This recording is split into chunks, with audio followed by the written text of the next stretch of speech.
Hello, everyone. It's Tuesday. So I talk a lot about being a photographer and all, but rarely do I ever share my photos with you. Ever since I was a child, I've always been very self-conscious of my own abilities, and I would never allow myself to share anything that wasn't perfect. I remember not participating in my elementary school talent show because I was afraid that I would mess up. I was also deathly afraid of playing music in front of people because everyone would be looking at me, and I didn't like being the center of attention. Putting myself out there was always a challenge of mine, mostly because I wanted my work to be perfect, and if anyone disagreed with me or thought less of what I had done, even if it was my own personal best, I would either get angry and resent that person, or I would get upset and never share anything I made again. This is true not only for my photography, but also my writing. It's been a life goal of mine to publish a novel, but in order for me to do that, I need to share what I have done with others. How else can we expect to get better at something if we don't share our work with others? Taking it one step further, by sharing our work with others, what can they learn from us that they previously would not have known had we kept everything to ourselves? I'm a perfectionist, and I humbly admit that about myself. I think many musicians classify themselves in that way.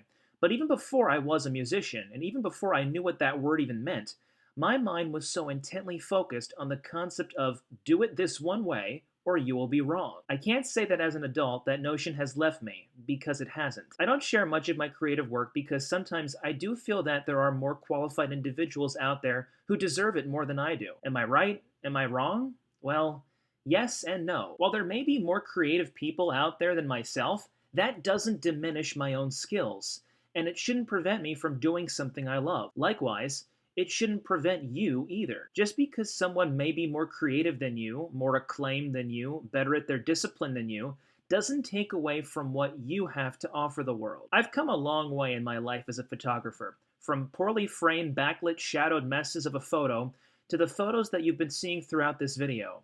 I've come a long way in developing my skills as a photographer because I took the chance and shared my work with others. Yes, criticism can be difficult to stomach sometimes, but if you find people you can trust and who care about you enough to help you, then there's no telling the great things that you can accomplish, all because you took the chance and put yourself out there. I truly want to thank everyone who has personally helped me with my photography over the years, to my uncle who got me into this hobby, and to my parents for their continued support as well. I do hope to share more of my photos with everyone again in the future. If you want to see more of them yourself, I'll put a link to my Flickr page in the description below. God bless you all. I'll see you tomorrow.